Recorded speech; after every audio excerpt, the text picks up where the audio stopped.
नमस्कार, स्वागत है। आप देख रहे हैं डॉक्टर साहेब। मैं हूं विजय कृष्ण और आज हमारे साथ मौजूद हैं डॉक्टर हिमांशु रॉय। डॉक्टर साहब पटना समेत पूरे बिहार के जाने माने आईवीएफ स्पेशलिस्ट हैं। तो डॉक्टर साहब से जानने की कोशिश करेंगे कि बांझपन महिलाओं में और पुरुषों में बांझपन के क्या करें। डॉक्टर साहब, सबसे पहले आपका बहुत बहुत स्वागत है। धन्यवाद। डॉक्टर साहब, अब बांझपन जिसको इनफर्टिलिटी भी करते हैं, महिलाओं में भी पाया जाता है, पुरुषों में पाया जाता है। इसके कई कारण हैं। एक कारण में जिसमें हेरिडिटरी भी कर सकते हैं, दूसरा स्ट्रेस भी कह सकते हैं, एयर पॉल्यूशन भी कह सकते हैं, और सबसे बड़ा डायबिटिक और कई सारी बीमारी भी है। ये सब एक्सटर्नल कॉजेज हैं। इसके अलावा और क्या क्या कारण हैं बांझपन के? तो महिलाओं के लिए अलग क्या बांझपन के कारण है, पुरुषों के लिए क्या कारण है? डॉक्टर साहब, हम एक एक करके विस्तार से बताएं हमारे दर्शकों को इनफर्टिलिटी के क्या क्या कारण हैं। देखिए, इनफर्टिलिटी पहले तो हम लोग को जानना होगा कि इनफर्टिलिटी कहते किसको हैं।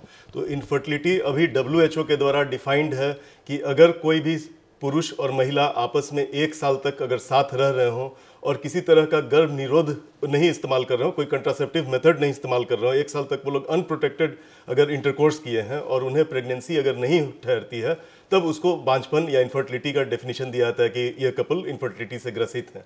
और इनकी संख्या ऑलमोस्ट 15% है। हम लोग के पॉपुलेशन में जितनी शादियां होती हैं उसमें से 15% ऐसे कपल्स रहते हैं जिनको कि 1 साल में बच्चे नहीं हो पाते हैं।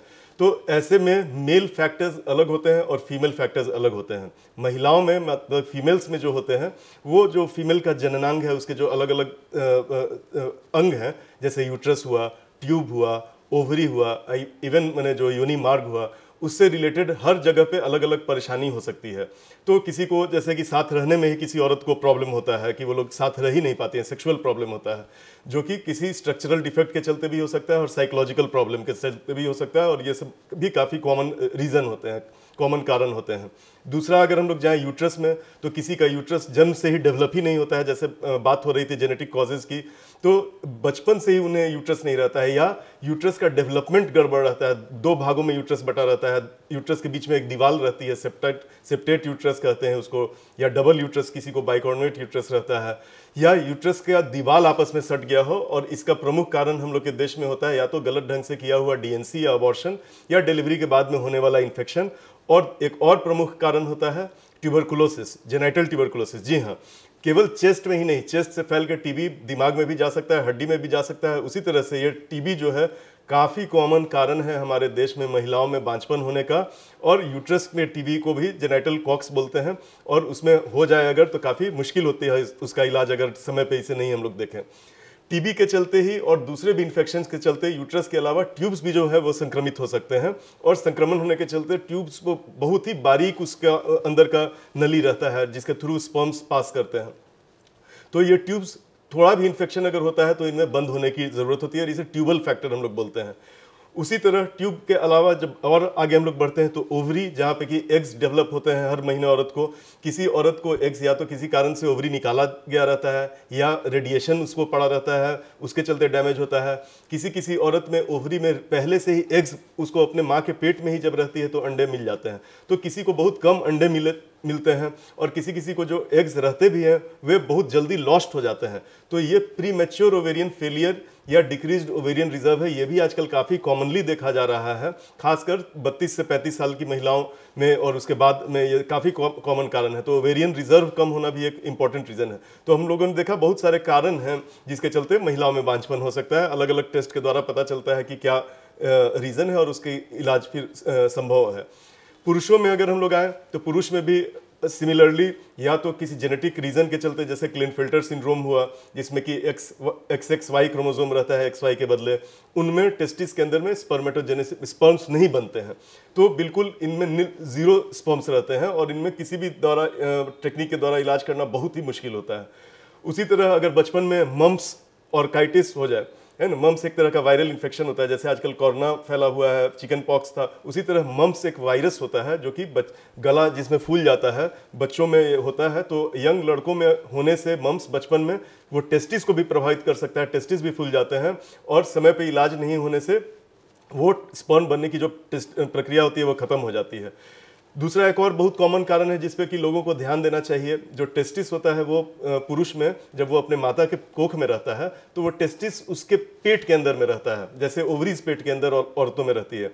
लेकिन जन्म के दौरान ये टेस्टिस जो है पेट से निकल के पुरुष में बाहर जो उसका थैला रहता है लिंग के नीचे, उसमें स्क्रोटम जिसको बोलते हैं, उसमें वो टेस्टिस गोलियां आ जाती हैं। तो अनडिसेंडेड टेस्टिस एक बहुत बड़ा कॉमन कारण है और एक बड़ा कारण है जिसके चलते फ्यूचर में बांझपन हो जाए। अनडिसेंडेड टेस्टिस में ये गोलियां पेट में ही रह जाती हैं। तो अगर कोई लड़का पैदा होता है तो खुशी तो लोग मनाते ही हैं, साथ में वो देख लेना चाहिए कि उसकी गोलियां जो है उसके नीचे थैले में है कि नहीं।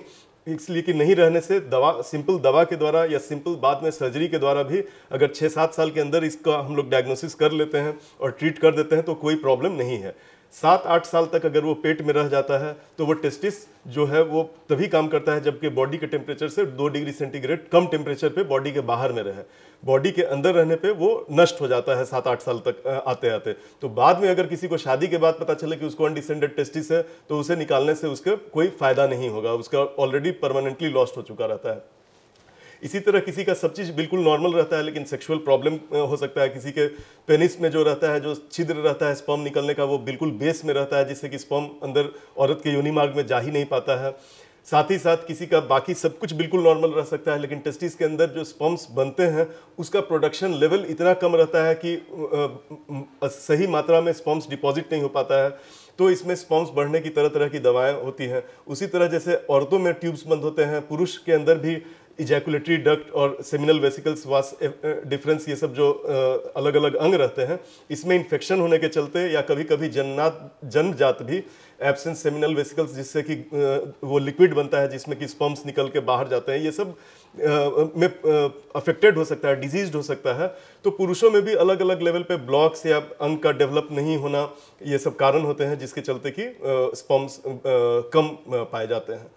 हाँ डॉक्टर साहब, ये तो आपने कारण के बारे में बताया। अब महिलाओं और पुरुषों में इनका इलाज कैसे मतलब किया जाए ताकि आगे कोई दिक्कत ना हो। हालांकि कुछ चीज़ों का आपने बता भी दिया है लेकिन हमारे दर्शकों को बताएं थोड़ा सा विस्तार में जो सबका इलाज अलग अलग कैसे हो सकता है। देखिए, फीमेल से पहले तो हम लोग को ये बहुत ज़रूरी रहता है जानना कि कपल में किसके चलते प्रॉब्लम हो रहा है। तो ऑलमोस्ट 40-50% में मेल में प्रॉब्लम रहता है, 40-50% में फीमेल्स में रहता है और 30% में दोनों लोगों में भी प्रॉब्लम रहता है। तो ये ज़रूरी नहीं है कि मर्द अगर हटा कटा हो तो वो सोचे कि नहीं मुझ में कोई प्रॉब्लम नहीं है। बहुत लोग बार पुरुष जाते ही नहीं है कि नहीं हमको तो कोई प्रॉब्लम नहीं है, उन्हें ख़राब लगता है इनफर्टिलिटी क्लिनिक जाना।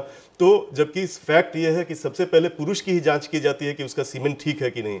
वो बहुत ही साधारण और सस्ता टेस्ट है, हम लोग के देश में होता है बहुत आसानी से और तुरंत रिपोर्ट मिल जाता है और उसके चलते हम लोग 50% फैक्टर से निश्चिंत हो सकते हैं कि हम मेल में कोई प्रॉब्लम नहीं है। अगर मेल में कोई प्रॉब्लम निकलता है तो फिर उसका जांच अलग अलग तरीके से की जाती है कि किस रीज़न के चलते है, कोई हार्मोनल इम्बैलेंस है या टेस्टिकुलर फेलियर हो गया है या ऐसा कुछ नहीं है। तो उस हम लोग ट्रीटमेंट देते हैं मल्टीविटामिन्स एंड एंटीऑक्सीडेंट्स वगैरह के। और अगर कहीं ब्लॉक निकलता है तो यूरोलॉजिस्ट उसकी सर्जरी भी करते हैं उस ब्लॉक को हटाने के लिए।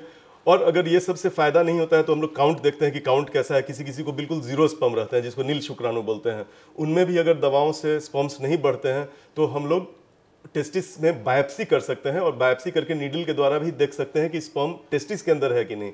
अगर टेस्टिस के अंदर 5-10 भी स्पर्म मिलते हैं तो हम लोग उसके आईवीएफ का जो मॉडिफाइड टेक्निक होता है उसको इक्सी बोलते हैं, इंट्रासाइटोप्लाज्मिक स्पर्म इंजेक्शन। उसमें एक स्पर्म भी अगर मिल जाता है तो वो एक एग को फर्टिलाइज करने की क्षमता रखता है इस मशीन के द्वारा, जिसको माइक्रो मैनिपुलेटर या इक्सी मशीन बोलते हैं। तो जीरो स्पर्म्स वाले भी अधिकतर 80-90% जो पुरुष होते हैं वे फादर बन सकते हैं, फादरहुड उनको मिल सकता है।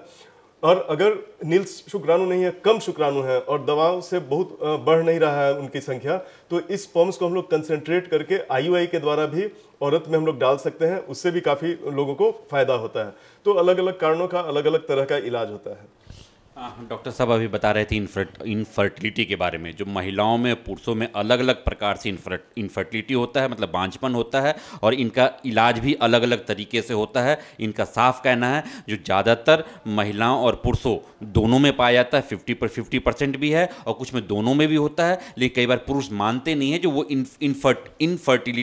इनफर्टाइल हैं और वो बच्चा पैदा करने में सक्षम नहीं है। इसलिए अगर आप यंग कपल हैं और साल भर तक साथ रह रहे हैं, इंटरकोर्स कर रहे हैं, तब भी बच्चा नहीं हो रहा है, तो आप जरूर अपने एक्सपर्ट से मिलें, उनसे राय लें और अगर कोई इलाज हो तो इलाज करवाएं और इस तरह आप अपना बच्चा पैदा कर सकते हैं। भारत में और बिहार समेत पटना में भी ये लेटेस्ट टेक्नोलॉजी आ गया है, इसलिए बिल्कुल भी चिंता न करें। अगर फादरहुड बनना चाहते हैं तो आप इन सब तकनीकों को अपनाकर बच्चा पैदा कर सकते हैं। इस एपिसोड में फ़िलहाल इतना ही। अगले एपिसोड में आपसे फिर से मुलाकात होगी। यदि आपने अभी तक हमारे यूट्यूब चैनल डॉक्टर साहब को सब्सक्राइब नहीं किया है तो तुरंत कर लें। आप हमें फेसबुक पेज पर भी लाइक और फॉलो कर सकते हैं। धन्यवाद।